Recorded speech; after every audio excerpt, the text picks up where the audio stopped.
السلام علیکم ورحمۃ اللہ وبرکاتہ۔ محترم بزرگوں، دوستوں، عزیز ساتھیوں اور پیاری ماں بہنوں،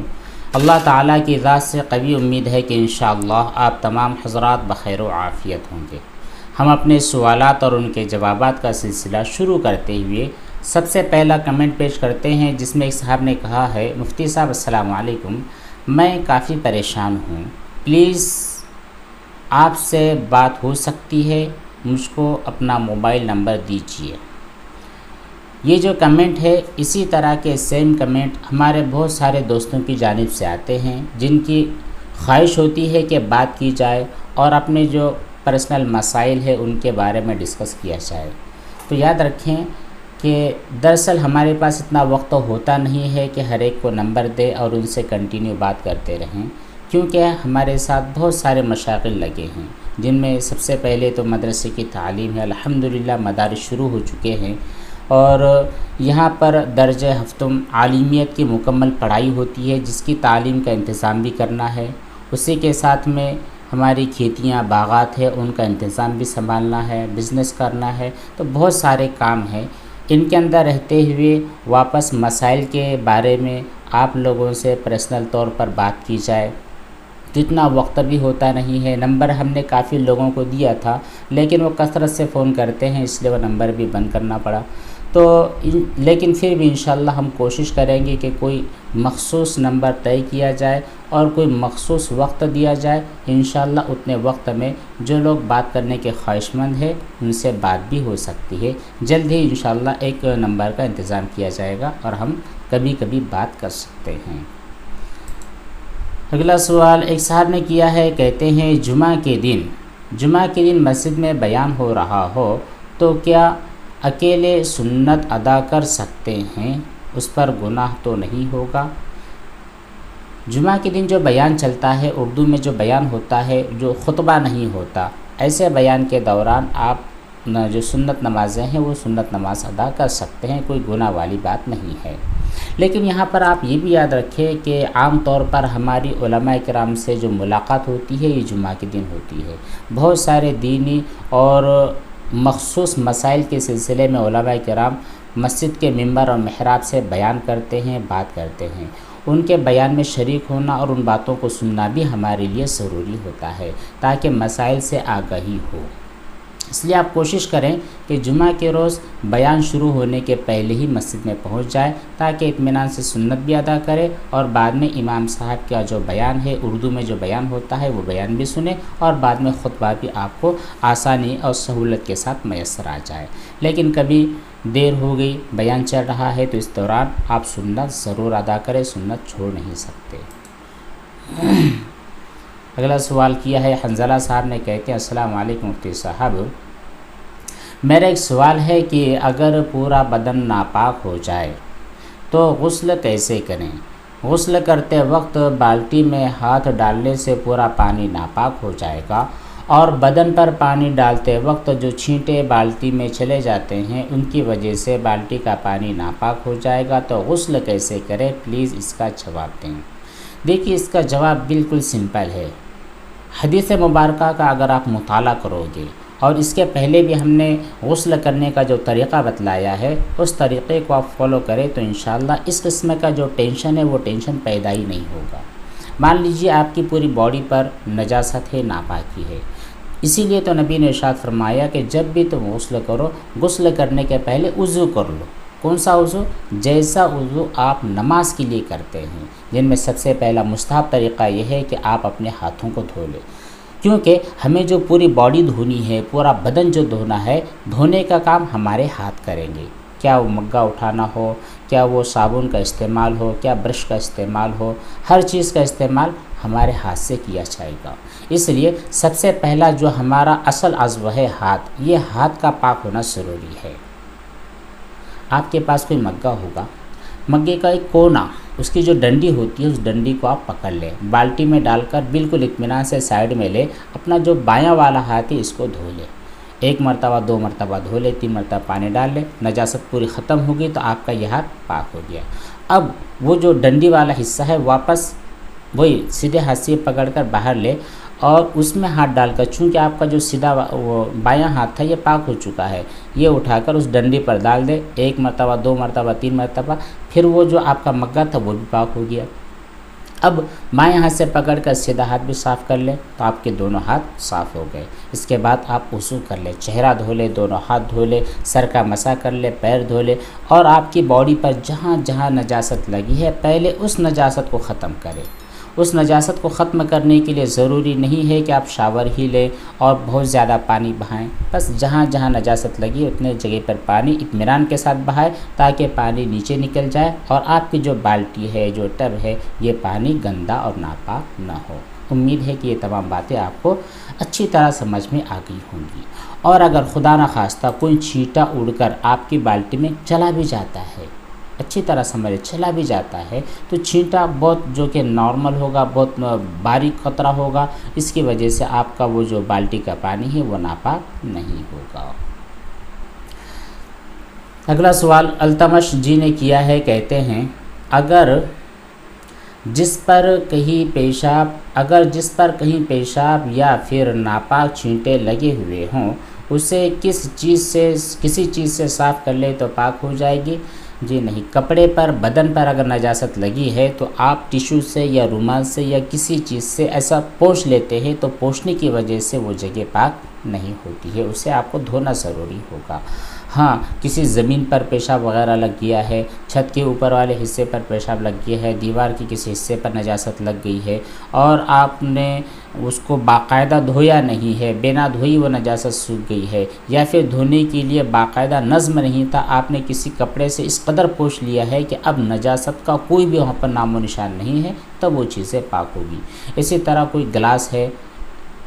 اس گلاس کو اس کے اوپر نجاست لگی ہے اور گلاس کو آپ دھو نہیں سکتے ہیں، وہاں پر آپ نے شیشے کو، اس گلاس کو بالکل اچھی طرح پوچھ دیا ہے، نجاست ختم ہو گئی ہے، تو وہ چیزیں پاک ہوگی۔ جسم اور جو کپڑا ہے ناپاک اگر ہو جائے تو اس کو دھونا ضروری ہوگا۔ اگلا سوال ہے، السلام علیکم ورحمۃ اللہ مفتی صاحب، جیسے ہم گھر میں نماز پڑھتے ہیں تو گھر میں زیادہ تر چیزوں میں تصویر بنی ہوتی ہے، کوئی بھی بیوٹی پروڈکٹس وغیرہ ہوتے ہیں، کوئی بکس ہوتی ہے، بوٹل وغیرہ ہوتی ہے جن میں چھوٹی چھوٹی تصویر بنی ہوتی ہے، جیسے جس پر نماز ادا کر لی جائے، نماز ادا کر رہے ہیں اور ہمارے سامنے ہے تو پھر ایسی صورت میں ہماری نماز ہو جائے گی یا پھر دوبارہ ادا کرنی ہوگی؟ تصویروں کے سلسلے میں دیکھیے، عام طور پر جو آپ کے اخبارات میں تصویریں ہوتی ہے، آپ نے کوئی بچے کے لیے دوائی لائی، اس کے اوپر بچے کا فوٹو بنا ہوا ہے، اسی طرح آپ کی نوٹ ہے، اس کے اوپر گاندھی جی کا فوٹو بنا ہوا ہے، اسی طرح الگ الگ چیزیں ان کے اوپر جو ایسی تصویریں بنی ہوتی ہے جو مقصود نہیں ہوتی ہے۔ آپ نے کوئی پروڈکٹ خریدا ہے جس میں کوئی فوٹو، کوئی بچہ، کوئی عورت یا پھر کوئی مرد سے تصویر بنی ہے، تو آپ کا جو مقصود ہوتا ہے وہ تصویر نہیں ہوتی، اور نہ ہی اس تصویر کو آپ زیب و زینت کے لیے اپنے گھر میں رکھتے ہیں۔ اس لیے ایسے ڈبے وغیرہ پر جو چھوٹی موٹی تصویریں بنی ہوتی ہے، وہ اگر آپ کے سامنے یا پھر آس پڑوس میں ہو، جس کمرے میں آپ نماز ادا کر رہے ہیں، تب بھی آپ کی نماز پر کوئی اثر نہیں ہوتا ہے، اس لیے کہ عام طور پر ان سے بچنا یہ مشکل ہوتا ہے۔ کتنی چیزیں آپ ایسے گھر میں رکھوں گے جس پر کوئی چیز جاندار کی تصویر نہ ہو، لیکن اگر آپ کا خیال ان کی طرف بار بار جاتا ہے، آپ مان لیجئے میڈیکل اسٹور میں کام کرتے ہیں یا خود آپ اس کے مالک ہیں، آپ میڈیکل اسٹور میں نماز ادا کر رہے ہیں اور آپ کے سامنے والے حصے پر مکمل دوائیاں ایسی ہیں جن پر فوٹو بنی ہے، تو ظاہر بات ہے ان کی طرف آپ کا ذہن جائے گا، تو آپ کے لیے بہتر ہے کہ ان کے اوپر کوئی پردہ ڈال لے، کوئی اخبار وغیرہ ڈال دے، تاکہ نماز کے دوران اس طرف آپ کا دھیان اور آپ کی توجہ نہ جائے۔ لیکن ایسی تصویریں جو خاص زینت کے لیے ہوا کرتی ہیں، جن کی طرف انسان متوجہ ہوتا ہے یا باقاعدہ جن کو انسان بنواتا ہے، ایسی تصویروں کے سامنے ہونے کی وجہ سے نماز مکروہ ہوتی ہے۔ اس لیے اگر کوئی ایسی تصویر ہے جو فریم وغیرہ کی ہوئی ہے تو وہ تصویریں آپ گھر میں نہ رکھیں، اور اگر رکھی ہوئی ہیں تو انہیں ہٹانے کی فکر کریں، اور اگر آپ ہٹا نہیں سکتے ہیں تو پھر وہاں پر کوئی پردہ وغیرہ ڈال لیں اور وہاں نماز ادا کرتے رہیں۔ اگلا سوال غلام صاحب نے کیا ہے، کہتے ہیں یہ سوال بتا دیجئے کہ کیا کان سے جو پانی نکلتا ہے، اگر وہ پانی کان سے نکل جاتا ہے تو ناپاک ہوتا ہے کیا؟ اور اگر نکل جائے تو پھر اس کو پاک کیسے کریں؟ دیکھیے، جو کان سے پانی نکلتا ہے، پیپ نکلتا ہے، یہ ناپاک ہوتا ہے اگر وہ پانی اور پیپ بہہ کر کے کان کے باہر والے حصے میں نکل جاتا ہے۔ یہ جو کان ہے یہاں سے باہر نکل گیا ہے تو باہر والا جو حصہ ہے یہ غسل میں دھونا فرض ہوتا ہے، اس لیے اگر باہر نکل جائے تو پھر آپ کا وضو فاسد ہوگا، لیکن اگر وہ پیپ نکلا ہے اور اندر والے حصے میں ہی موجود ہے تو پھر یہاں پر آپ کا وضو فاسد نہیں ہوتا ہے، اور اس وقت تک وہ ناپاک بھی نہیں ہے، لیکن آپ نے اندر روئی وغیرہ ڈالی اور باہر نکالا تو پھر وہ ناپاک ہے۔ کپڑے وغیرہ پر لگ جائے تو پھر اسے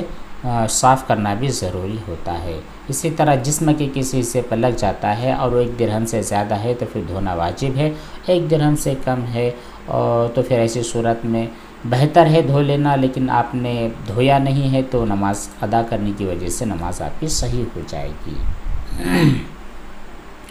اگلا سوال شعبان صاحب نے کیا ہے، کہتے ہیں بچہ ہونے سے پہلے اس کو پیٹ میں ہی مار ڈالنا کیسا ہے؟ ڈاکٹر کہہ دے کہ بچے کے اندر کوئی پرابلم ہے تو ایسی صورت میں اس کو ختم کر سکتے ہیں یا نہیں؟